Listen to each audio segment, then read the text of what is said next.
Donc j'ai allumé mon enfumoir, mais normalement j'ai pas besoin d'utiliser l'enfumoir, je le garde sur mon chariot. Voilà. Donc moi j'utilise une housse. Voilà. Une petite balayette et un tournevis pour décoller les cadres. J'ai besoin que de ça.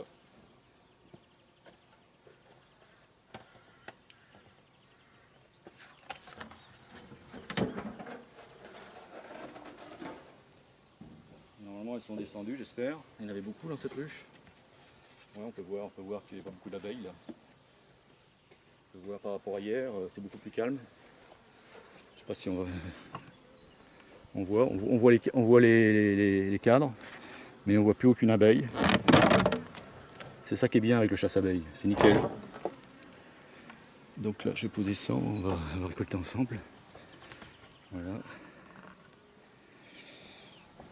Donc, comme je vous disais, j'ai pas enfumé, ça sert à rien. Pourquoi enfumer si c'est les exciter si on enfume. Moi, c'est pas l'intérêt de les exciter. Je veux qu'ils restent calmes. Donc,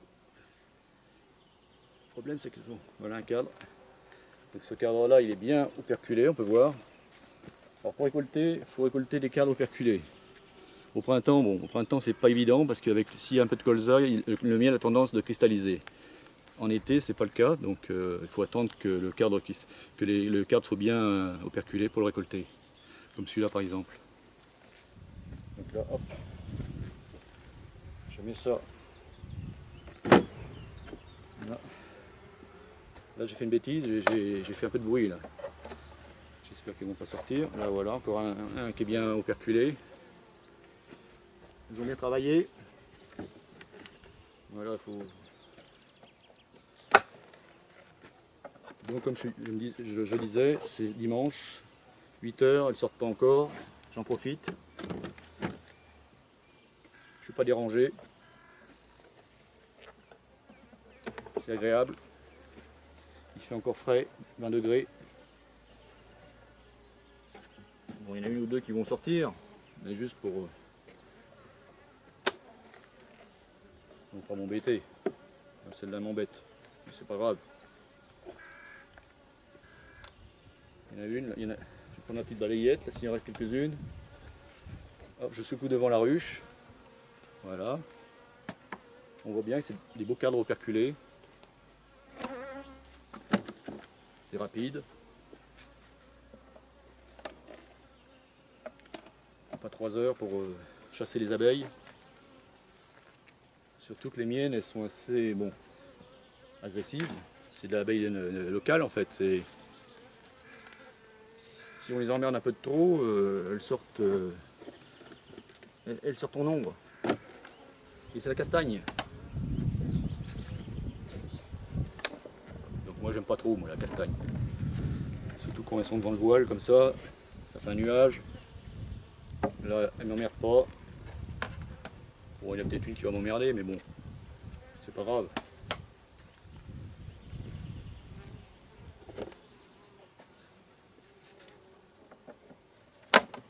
Donc voilà comment on récolte.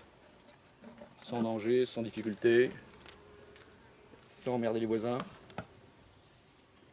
Bon, les voisins là, ils sont assez loin, ils sont peut-être à 100 mètres. Voilà, un beau cadre encore. Je pourrais récolter sans gants et sans vareuse, mais bon. Après c'est un risque d'avoir toujours pris l'habitude de m'habiller. Surtout que on ne sait jamais ce qui peut se passer. C'est pour ça que j'ai l'enfumoir d'allumer.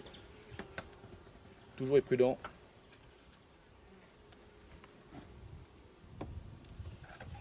Voilà, donc là j'ai rempli ma hausse. Donc, hop, je vais mettre ça sur la brouette parce que sinon après ça va faire lourd.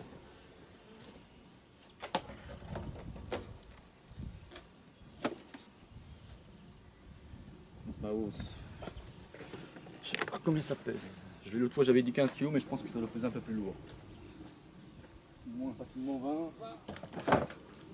20 kg. Il faudrait que j'en pèse une pour voir. Donc voilà, fait. La première est faite. On va passer à la deuxième. Donc là, il n'y a rien de compliqué. On enlève la vieille, celle qui est vide. Je l'utiliserai tout à l'heure pour récolter. Donc à la suivante. Donc j'ai remis une nouvelle hausse. On va commencer, c'est collé. Putain, elle les colle. Elle les colle. Fais attention. Voilà. Donc voilà, j'attaque la nouvelle hausse. Donc on peut voir que le miel est bien operculé aussi.